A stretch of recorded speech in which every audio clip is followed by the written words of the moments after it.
Dylan, thanks for coming and meeting me for another episode of the Roger Up podcast. I appreciate it. I know you've been going through a lot recently, but I'm glad and I'm excited to get your story out. We've been waiting to set this up. I've been looking forward to this, so I'm glad to have you.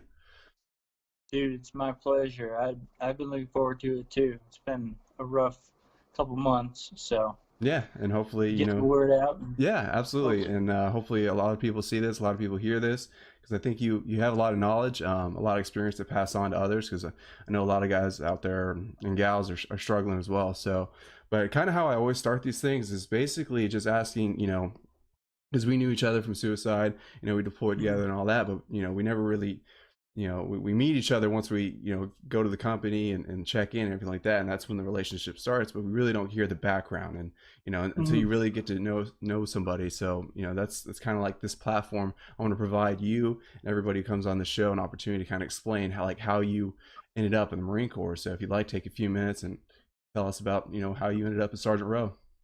Yeah. So I didn't know what I was going to do after college. I had left my house actually at 16 because of some family issues. Um, I didn't move back. Uh, I didn't know what to do with my life. I didn't think college was the right thing for me. I wanted to do something incredible, something that I one day could tell my grandkids and they could be proud of me for.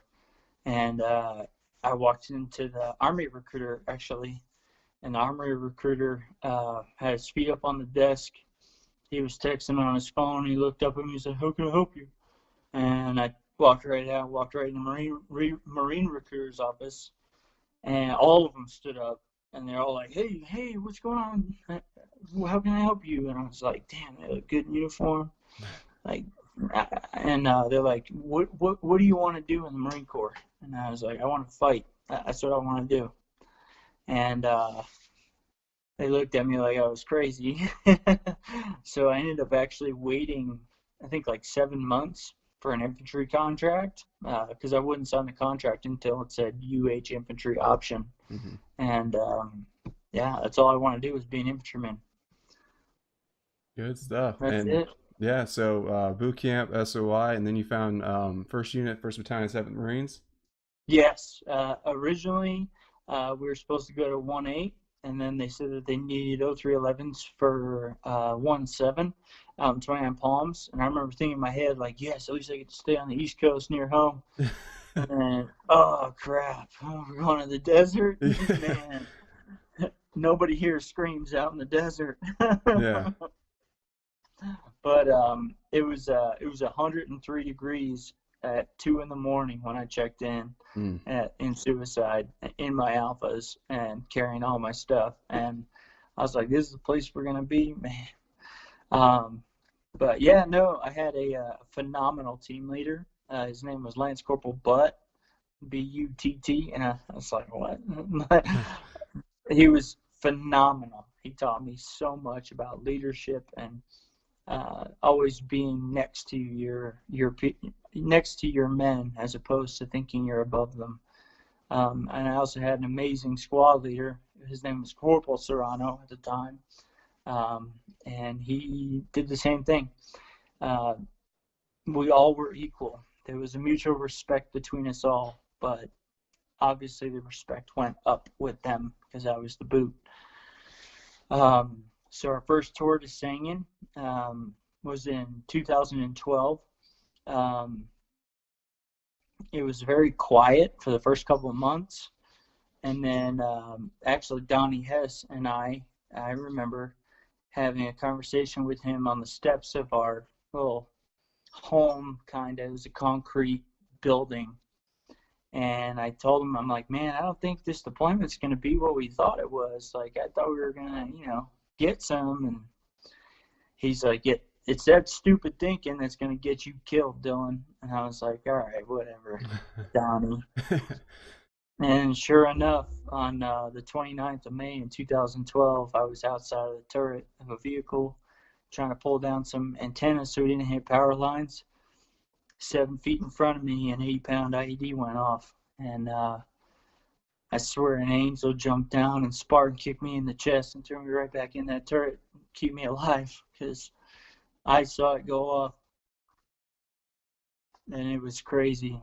Donnie was actually on the foot patrol, and they came over to us and found a secondary, so they couldn't pull us out. So it was chaotic. The fog of war and all that stuff that you read about, like before you go to war, you don't realize how true it is until it actually happens. Mm-hmm.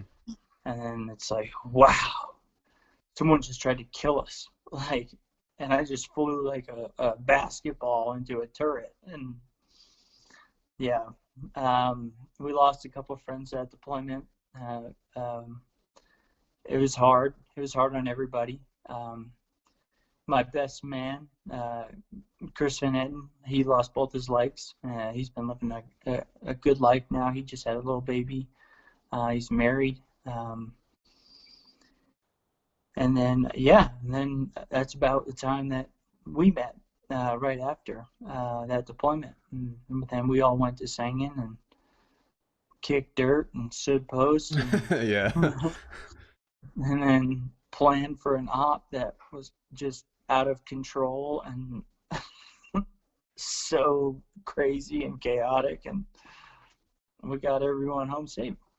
Yeah, definitely. And if you could just take a second and kind of explain that transformation, because you were just a young Lance Corporal. You're also the dog handler for the 2012 deployment, but then you Yes. immediately stepped up and you became a squad leader. For when I showed up, you were already squad leader with Suicide Charlie, and then you got to do an entire deployment cycle with your own squad. So if you could just share a few, because you stood both billets. You stood the fire team billet. And then you stepped all the way up to be a squad leader, which is just a huge, and anybody who's been in a line company can understand that role and responsibility. Because the squad leaders are the core of the company. So if you could just, share your thoughts and feelings and what that did for you and how that kind of just, continued your Marine Corps career. No, definitely. So when we got to Sangin in 2012, the dog handlers deployed first. That way we could get our dogs attracted to the scents that were in the local area where we would be. And it was a 2-week training cycle, 2 weeks there, and then the company came after us. So by the time I got into the company, they were already starting their patrol cycle. Like they were moving, pushing patrols. And instead of being a dog handler, I was actually appointed a vehicle commander. Mm-hmm. So I had a very good friend of mine, Justin Tangen, who was unfortunately killed a couple of years ago, on accident. It wasn't him doing it; it was an accident. But he was our driver, and then Gavin McGilvery was our turret gunner with that 50 cal, and we were the hearse. That's what we called ourselves. So to be a boot, and then be appointed as a vehicle commander, that was pretty cool. Like, I had control over the vehicle. I had to maintain all the EDL and the comm, and I started to learn real quick. It was like trial by fire. When we got home from that deployment, I was kind of a team leader, but a team leader over like everybody who was getting out and didn't really care. Mm-hmm. And then there was nobody in the company. Like, everybody had gotten out or switched units or done something. So my platoon sergeant appointed me squad leader, and he's like, "I'm going to build you a squad." And I was like, "Holy crap!" Like, okay, let's do this. So Cody Serrano and I became really good friends, and he taught me everything I know about leadership. Everything. I learned everything from him. I tried to emulate him as much as I could. They actually put me up very shortly after we got back from that deployment. It was March of 2013. I was meritoriously promoted to corporal, and I was a corporal squad leader for a long time through the prep of the deployment. For the second deployment, Corporal Serrano and Corporal Rowe led everything. I was a platoon sergeant, and Serrano was the platoon commander, and he did everything. So, I mean, it was leadership trial by fire, and we failed a lot. We were the only corporals, so we got crapped on with all the duties that nobody wanted to do because staff sergeants were saying that we had to do it. Yeah. Um, so, I mean, it is what it is. Right. It's, but we held our ground, and then we ended up getting Staff Sergeant Valadez, who was just a warmonger. He was one of the most decorated human beings I've ever seen in my life, and he was honest and humble and kind, and he was vicious when he needed to be. Yeah.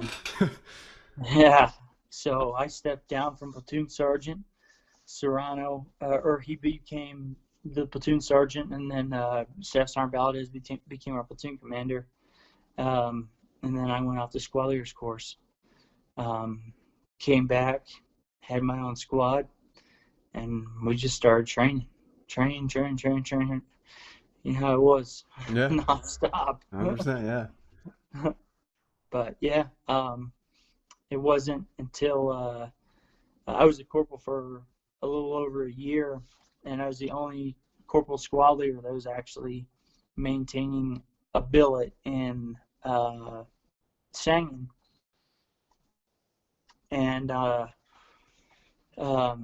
remember First Sergeant Freeland saying that hey, we're putting you up for meritorious sergeant. You deserve it. Like we'll get you promoted. Yada yada yada. And I lost the board.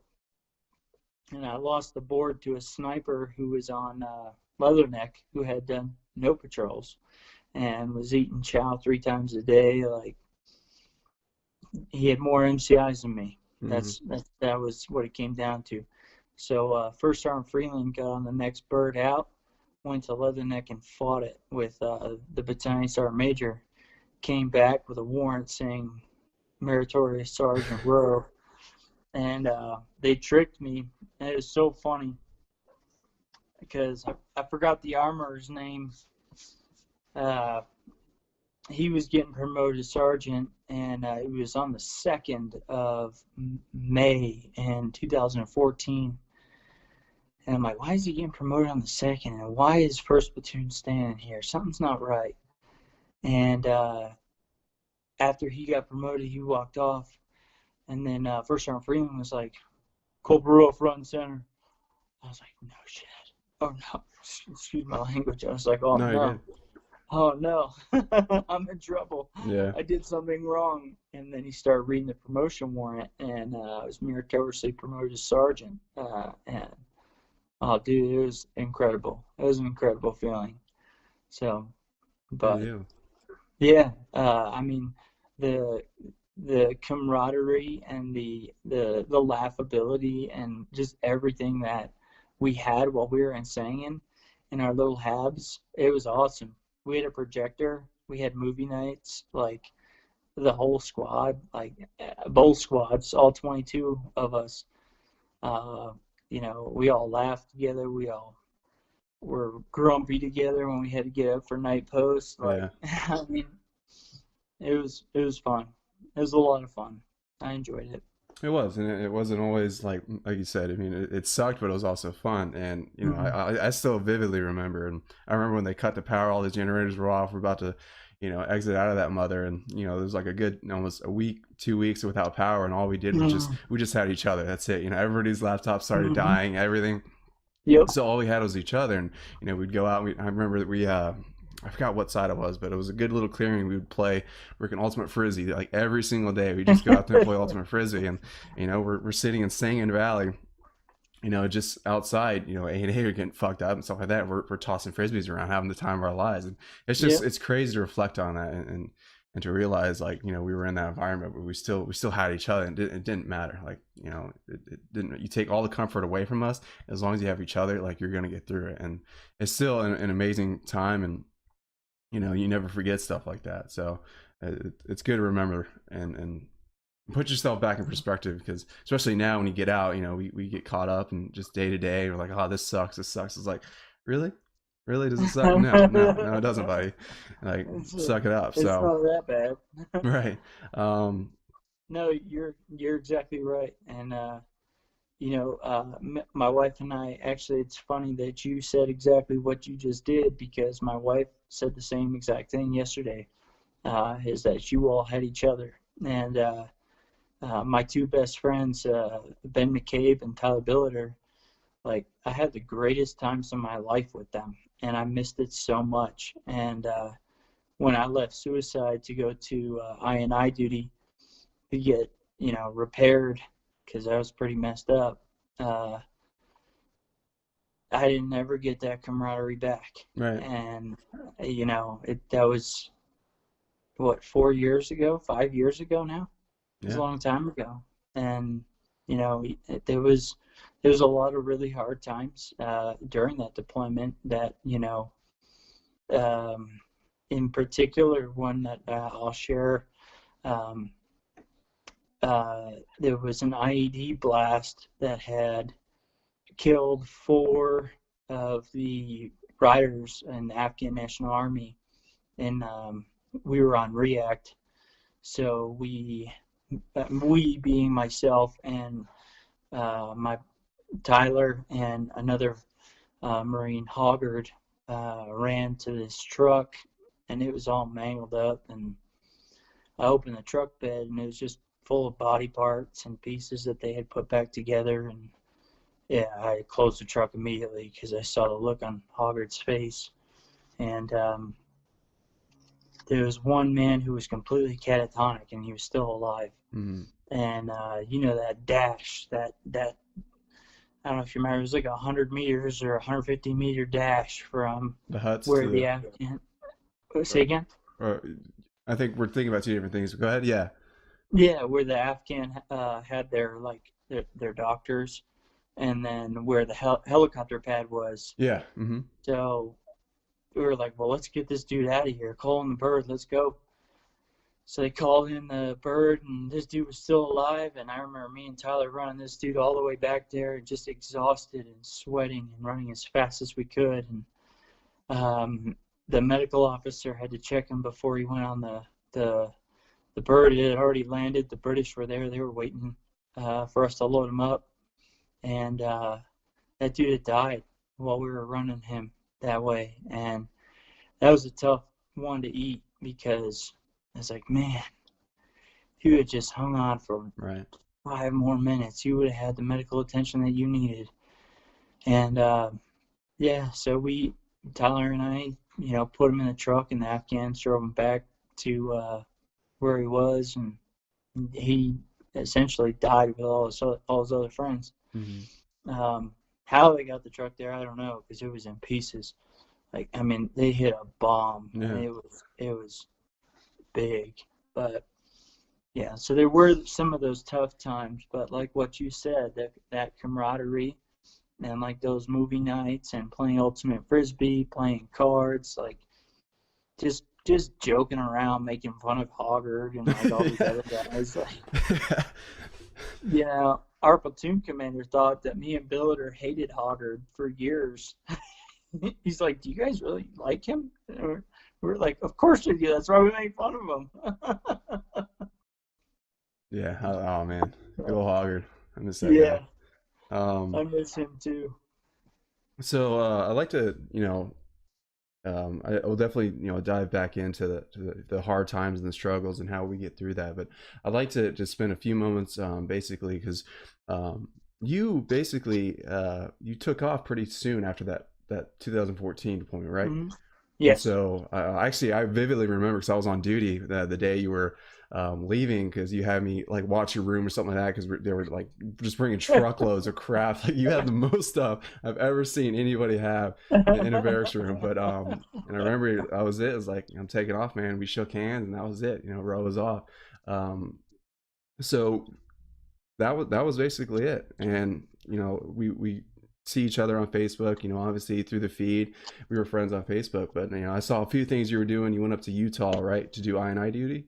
Yes, sir. Okay, and that's where you're still there right now? I am a Utah. Utah? Fan. Your Yep. family likes it? Oh, the family loves it. Sorry, my dog plays with my baby toys. So if you hear that, that's just my dog. He's Yeah. slapping the toy because he thinks it's fun. And it makes noises. But yeah, we came to Utah. Believe it or not, I actually have always wanted to live in either Utah, Montana, or Wyoming. Mm-hmm.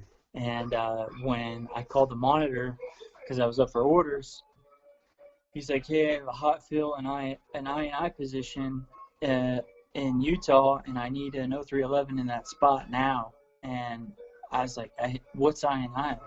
I don't even know what that is. Like, what's in Utah?"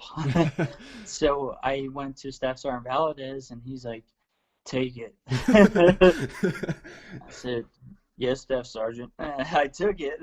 He's like, "It's what all the old guys want, but the young guys get." Yeah. So I got the 0311 billet there. I was a, an operations slash, I guess, training NCO. Mm-hmm. So myself and another 1-7 Marine, the Placencia, actually were there together. And he and I ran the training and coordinated everything with the Army, the Air Force, like you name it. We requested ammunition. It was us. It was just us two sergeants doing everything. And it was like pretty weird because I had a desk job. Mm-hmm. And I wasn't really used to that. So when the reservists would come in and do their thing, and I would always have my gear on, like hey, can I run with you? Like Yeah. I want to go too. Like I miss it. But yeah, that was essentially my job, was to make sure that they were prepared for training. Each month they had drill, and then coordinate relationships with everybody, the National Guard, the Salt Lake City Police Department, the Utah National Guard. I forgot what their name is up at Hill, but those guys up at Hill Air Force Base, in case of an evac or an emergency deployment, like we had to coordinate all of that. And yeah, it was pretty wild. But he and I were a great team, and we worked hard to make everything happen. Good deal. Yeah, no, it was a lot of fun. I missed him. He left. Actually, when he left, I made him a little kind of plaque or a shadow box of just him and I. And he's like, "Dude, it's so funny because I wanted to give you something too." No. At that point, I had already had 3 shoulder surgeries. Mm. And as he was leaving, so he got me a 1-arm trench mace. That's awesome. That's Oh, good. it's sweet. It's sweet. He's like, "Well, I know you can't really use your left arm, so I got you a 1-arm one just in case anybody breaks into your house." And I was like, "Man, how am I going to explain beating someone to death with a 1-arm trench mace?" Like, he's like, "But it still looks cool, right?" I'm Yeah. like, "Yeah, it's pretty awesome, man." Good stuff. And that's kind of like where your Marine Corps career ended, and whether it's for the better or for the worse, what was the final decision for you to say, you know what, I've done my time, or was it due to your medical that it forced you out? Yeah, so I wanted to stay in. I had actually pushed papers to my sergeant major, who he and I still talk. His name is Shane, and I mean, his bro factor was like through the roof. Yeah. And I mean, if anyone had your back, it was him. Right. And they had pushed me for a meritorious staff sergeant twice. I lost both times, but I was like regimental NCO of the quarter. I did really well there. It wasn't until I went to get cleared from the doctor, because I had still needed a knee surgery. And at that point, I had already had my hand operated on, 3 shoulder surgeries, and 1 in my chest. And I was pretty banged up. Like, I couldn't really do a whole lot. I couldn't lift a whole lot. I was in pain all the time. Mm-hmm. Um, So the medical officer said, no, I'm going to refer you to a physical evaluation board. And then I went through that process, which was a nightmare, believe it or not. It's a very confusing, and it's not very organized. So I was assigned someone called a PEBLO, Physical Evaluation Board Liaison Officer. And I mean, he would send me like one-word emails, like, do this, do that, do this, do that. And it was very confusing. So I went down to San Diego, Balboa Hospital, and I had a bunch of appointments that I had to make with like in a week. But the very first day, they made me do my VA claim, so that way I could at least receive some compensation for when I retire, or if I was retired. So I was kind of confused about that because I hadn't like really seen any doctors. I at that point I hadn't seen any doctors down there. I just was doing my VA claim based upon diagnoses that were already in my charts. So we sent that up, and then I went and saw all the doctors. They're busy, and they have a schedule. The orthopedic doctor down there, he was a medical officer. I didn't even see him. I was supposed to see him. I didn't even see him. I saw his physician's assistant instead. And he told me that I would have to come back in December to be reevaluated for my knees and all sorts of stuff. And I was like, listen, man, like this isn't a hop, skip, and a jump. Like I live in Utah. Like Yeah. that's a long time. Like, you know, can we just get it done now? It'll take 5 minutes for him to come in and just look at me and sign the paperwork. So that already pissed him off because I wasn't one to back down. And they put me on the physical evaluation board in this system called IDES. I forgot what it stands for, but it's IDES. And that means you are in the process of either being medically separated or medically retired from the Marine Corps. I waited for my results. They came back about 4 months later. The military offered me severance pay for time served, and then the VA had rated me at 90% just on the diagnoses that were already had. Backstep. Sorry, I missed a step. After I had left San Diego, I had to go see the VA. Excuse me. I'm sorry about that. And I had to go see the VA doctors. And that as well is a nightmare because it's the disability and compensation doctors. And they're trying to discredit everything that you say. So one in particular, her name was, she was a psychologist, Jessica Graham. I had a 3-hour slot with her for a psychiatric evaluation. She had me in and out in 15 minutes, and her report was done 10 minutes after I left that room. And then she went home for the day. And I was like, that's not a psychiatric evaluation. She read me a list of questions and then said I'm crazy. So after all the VA thing, they pushed it back to the DOD. That's what I was offered. I turned it down. I said, nope, I'm going to be medically retired. There's not enough information that was inside that first package that went up to warrant, a physical evaluation board. So there were a couple ways you could do it. The first way is that I go back and get reevaluated by the same doctors that I saw before, or I go straight to Washington, D.C., straight to the board. So I chose to go straight to the board because I had pissed a lot of people off down in Balboa, and I didn't want to see them again. They just didn't want to do their job. They didn't want to see me. It wasn't important to them. Yeah. And I think I don't blame them, honestly. Right. Like I'm not mad at them anymore. I was pretty mad at first, but they see patients in and out, and they just try to push patients out.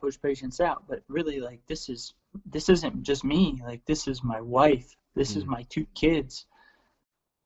I think we deserve a little bit more attention than someone who's just coming in for back pain because they're an admin and they sat on their ass their entire career. Like, been blown up, like, pretty messed up, man. Like, just give me 5 minutes of your time. Yeah. And they wouldn't do it. So I had to wait. I went to Washington, D.C. I was appointed a lawyer who was phenomenal and took my case and was like, dude, there's no way that this should have ever been considered for a separation. That you should have been retired months ago. He handed my package the day of my medical. I had to stand in front of them, the board, which was 2 naval captains and a Marine lieutenant colonel. The 2 naval captains were senior medical officers, and Lieutenant Colonel was the liaison for any Marines that came in. And they took my package. I sat in the lobby for 2 minutes. They came back out and said, hey, we're going to stipulation. This Marine should have been retired already. He should be getting the help he needs.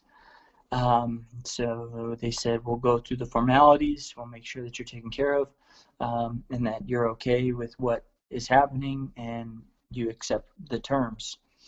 So I walked in, stood at attention. At that point, I had just had my ACL reconstructed and a bunch of bone taken out, and my knee was pretty jacked up. So I kind of like hobbled in and did my best. I sat down and they said, we're medically retiring you at 30%.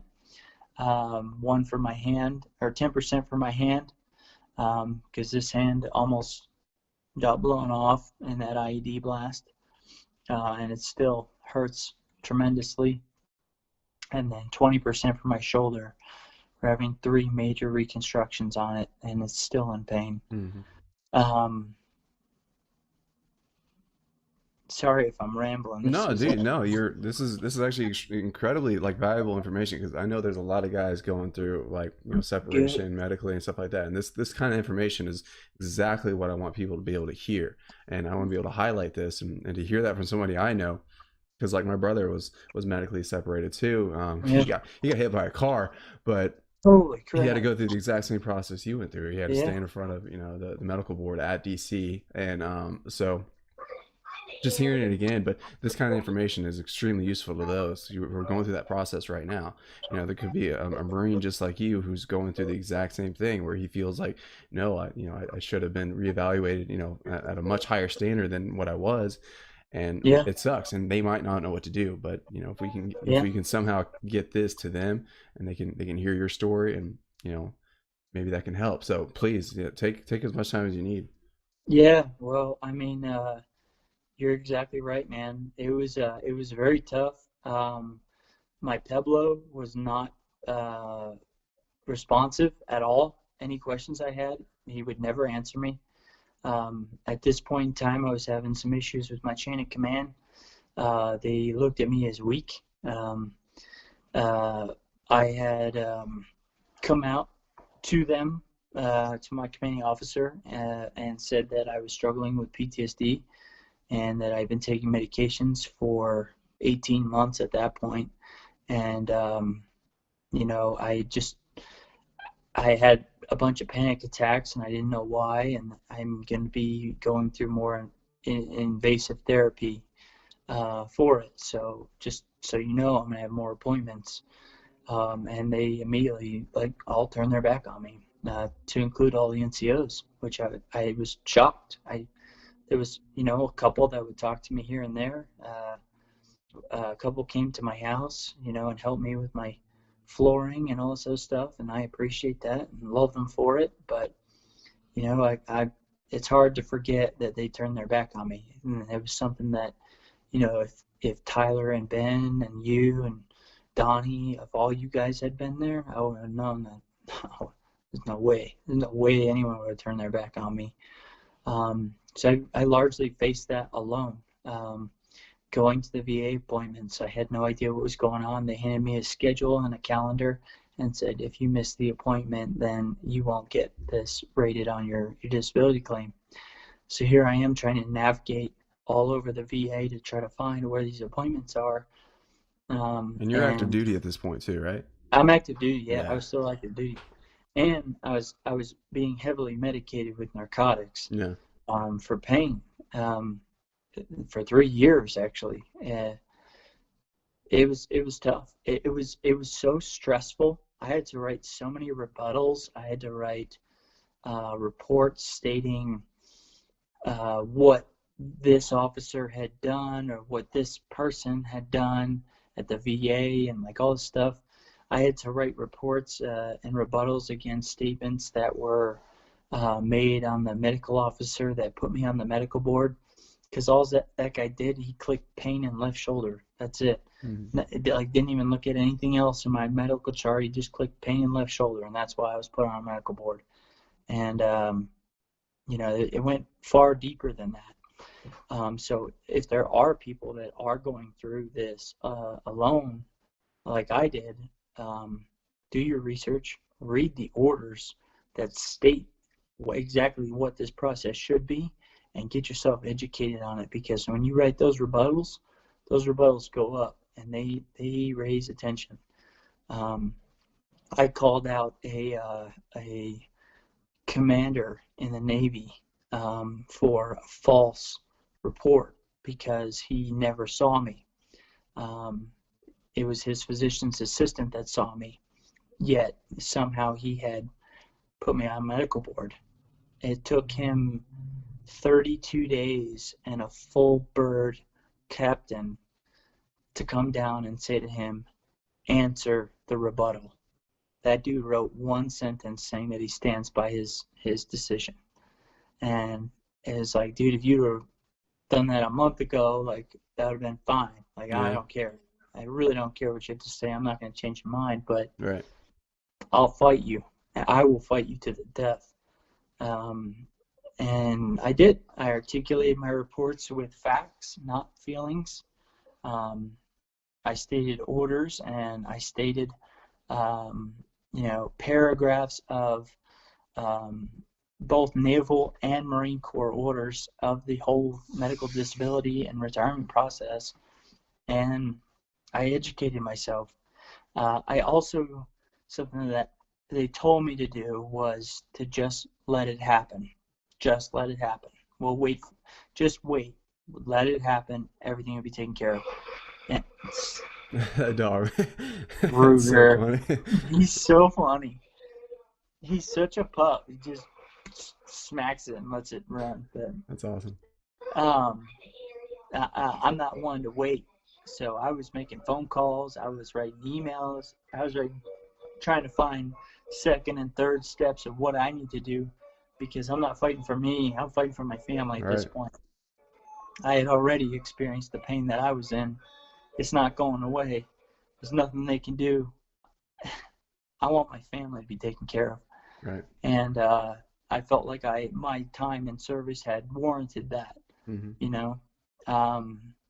So I think the medical evaluation board process, it needs to be liquidated and reevaluated completely, because it goes through so many hands and so many different people have to touch it before it even gets back.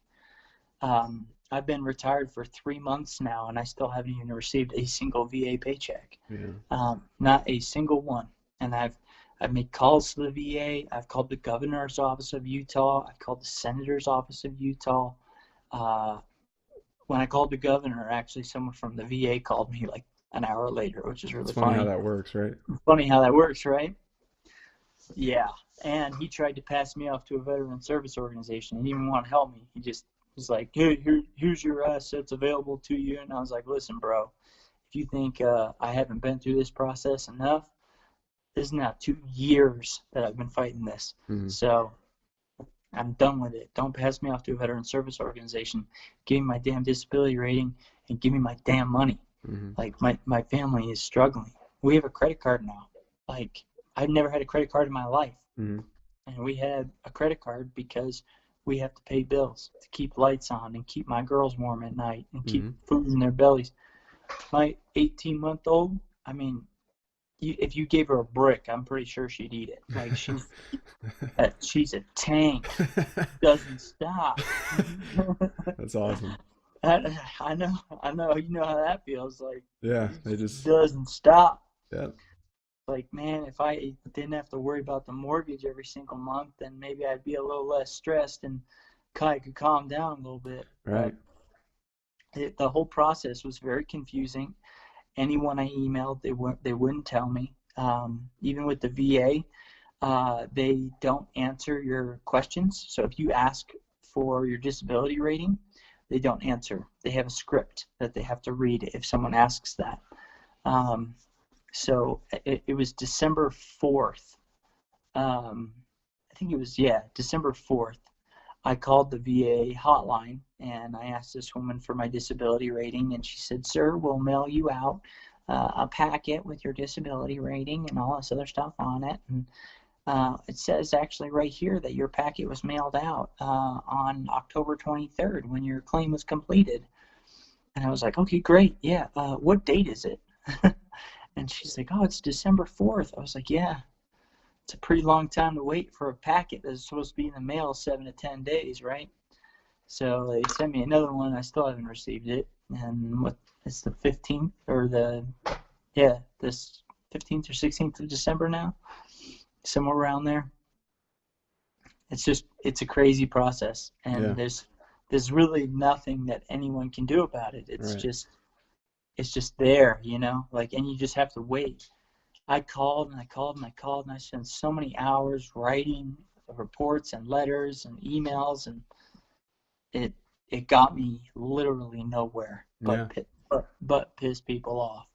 And yeah, so that was my experience. The medical board process, you're going to be alone and you're going to be left in the dark.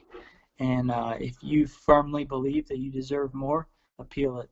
Let the appeal go, and then sit in front of those men, because those men are looking out for your best interest. What I found is a lot of the Peblos and the liaisons and all those people at Balboa is they don't want it to go that high. So they try to deal with it internally, and then when it goes that high, it looks really bad on them. So, I mean, I'd get emails from a man named Kiamba all the time, disrespectful emails, like saying you shouldn't be doing this, you shouldn't be doing that.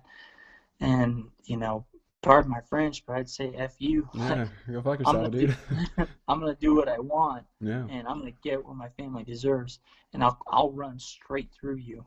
And I saw him actually on my way out, and he kind of brushed into me intentionally, and I got right in his face, and I was like, you got an effing problem?"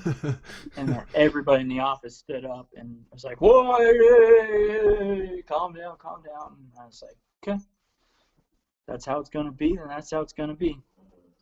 Sure enough, he was assigned to write emails to me, so we didn't talk very much. Yeah. Well, that was, I mean, that was a lot there, and I mean, you went over kind of like your whole exit process, which was really unfortunate because it's hard for me to to be honest to hear about that because every waking second I saw you, you were Sergeant Rowe, hard charging Rowe, always busy, always trying to laugh, have a good time with the guys, especially with the NCO group and your peer group, and it was always good, and it's hard to hear that you went through that and how you had to go through all those processes and all those emails and all those messages with people you've never met who don't know your backstory, don't know what you've been through, and it's tough because they have a job to do. It's their job is to funnel people through, and they Yeah. I firmly believe that the VA, they're understaffed, they're overworked. It's a No. fragile Oh, yeah. system, and it sucks because every single one of us, it doesn't matter who you are, should be able to receive the adequate care available, and it's not happening, and you see it all the time. And now with the finance thing, you haven't been paid. There's a lot of other veterans that aren't getting paid. That administration, it's fractured. It's completely Yeah. fractured. And I mean, everything you just told me, I was just filtering through all the phone calls I had, all the emails I had, all the waiting rooms, all Yeah. the visits, all that for, I have a couple slip discs, and that was enough trouble for me. Yeah. And you said it, it's not just about you, it's about your family, and that's something I think, you know